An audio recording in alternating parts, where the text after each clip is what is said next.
PM Modi के साथ खेल मंत्री ने दी खिलाड़ियों को बधाई। देश विरोधी के साथ खेल विरोधी भी निकले राहुल गांधी। देश को नीचा दिखाने का एक भी मौका नहीं छोड़ते राहुल गांधी। राहुल गांधी ने खिलाड़ियों को नहीं दी बधाई। एशियाई गेम्स में खिलाड़ियों का गोल्डन प्रदर्शन। 100 से भी ज्यादा मेडल हुए भारत के नाम। चीन में हो रहे एशियाई गेम्स में भारत का प्रदर्शन अद्भुत रहा है, जिसमें खिलाड़ियों ने भारत को 100 से ज्यादा गोल्ड मेडल दिलाकर देश और भारतवासियों को गौरवान्वित कर दिया। आपको और हम सबको हमारे खिलाड़ियों पर गर्व है। 2023 का साल भारत के लिए गोल्डन पीरियड है, जहां चांद के साउथ पोल पर चंद्रयान 3 के सेफ लैंडिंग से भारत विश्व में पहला देश बन गया, तो वहीं G20 की मेजबानी भी भारत ने की। एशियाई गेम्स में भारत के खिलाड़ियों ने अपना गोल्डन प्रदर्शन दिखाया।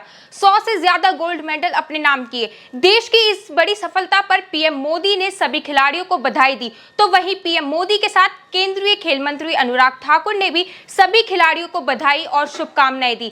लेकिन बात करें राहुल गांधी की, तो वो मोदी और देश को नीचा दिखाने में और प्रधानमंत्री की रेस में भागने में इतने व्यस्त हैं। कांग्रेस अध्यक्ष खड़गे ने भी खिलाड़ियों की सफलता पर बधाई दी, लेकिन हमारे युवराज राहुल गांधी को तो ना खेल से कोई लेना देना है और ना खिलाड़ियों से। उनके पास 2 मिनट का भी वक्त नहीं कि वो खिलाड़ियों और देश की सफलता पर बधाई दे सके। जाति जनगणना का समर्थन करने वाले राहुल गांधी कम से कम जाति के आधार पर ही सही खिलाड़ियों को बधाई दे सकते थे, लेकिन उनसे ये भी नहीं हुआ। राहुल गांधी देश विरोधी, महिला विरोधी और सनातनी विरोधी तो है ही। पहले तो विदेशों में जाकर राहुल गांधी भारत की और पीएम मोदी की छवि में दाग लगाने का काम करते हैं। विदेशों में जाकर अपने ही देश की बुराई करते हुए कहते हैं कि लोकतंत्र की हत्या हुई है। राहुल गांधी की टिप्पणी को लेकर उन पर निशाना साधते हुए ईरानी ने सवाल किया था, जब गांधी परिवार कांग्रेस के सदस्यों को कागज फाड़कर लोकसभा अध्यक्ष की कुर्सी पर फेंकने का निर्देश देता है, तो क्या ये लोकतंत्र है? उन्होंने कहा, जब गांधी परिवार राज्यसभा में कांग्रेस सदस्यों को किताबें फाड़ने और मेज पर चढ़ने के साथ ही सभापति को अपमानित करने का निर्देश देता है, तो क्या ये लोकतंत्र है? राहुल गांधी टुकड़े टुकड़े गैंग के कन्हैया कुमार और शर्जील इमाम के साथ खड़े थे और कांग्रेस ने लड़ने के लिए कन्हैया कुमार को टिकट भी दिया था। गैंग का समर्थन करने वाले राहुल गांधी ने पिछले साल भारत जोड़ो यात्रा निकाली थी। ये राहुल गांधी का कैसा दोगलापन है। अक्सर कहते हुए नजर आते हैं कि नफरत के बाजार में मोहब्बत की दुकान खोलने आया हूँ। जाति जनगणना करके राहुल गांधी कौन सी मोहब्बत की दुकान खोलेंगे? राहुल गांधी मोदी सरकार पर निशाना साधने का एक भी मौका नहीं छोड़ते, चाहे फिर वो विदेश हो या भारत ही क्यों ना हो। ब्रिटेन की यूनिवर्सिटी में कहा था कि बीजेपी की विचारधारा केंद्र में कायरता है।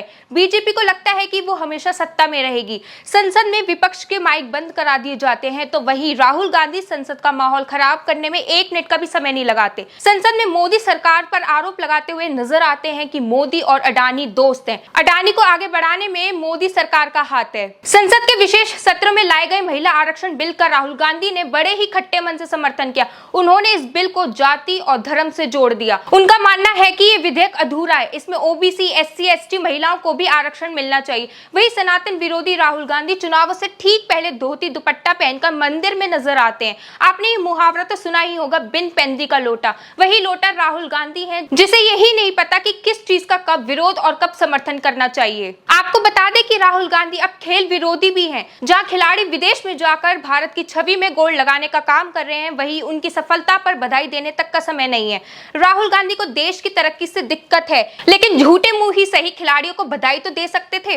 राहुल गांधी सोचते कुछ है, समझते कुछ है और कहते भी कुछ है, और फिर कहते हैं कि मोदी जी उनकी बातों को नहीं सुनते हैं, नहीं समझते हैं। अरे साहब, आपकी तो आपकी पार्टी के नेता भी नहीं सुनते। गुलाम नबी आजाद से लेकर कपिल सिब्बल तक फहरिस्त बहुत लंबी है, जिन्होंने आपसे और कांग्रेस से किनारा कर लिया। सचिन पायलट भी आपकी नहीं सुन रहे हैं, और तो और जनता भी आपकी नहीं सुनती। आपकी रैली होती है तो मोदी मोदी के नारे लगाए जाते हैं। कभी ट्रक ड्राइवर, कभी कूली, कभी मैकेनिक, तो कभी रंदा लगाते हुए नजर आते हैं। राहुल गांधी का लॉन्चिंग इस बार फिर से फेल होता हुआ नजर आ रहा है। एक बार फिर साल 2024 में राहुल गांधी का प्रधानमंत्री बनने का सपना चकनाचूर हो सकता है। आज की रिपोर्ट में फिलहाल बस इतना ही।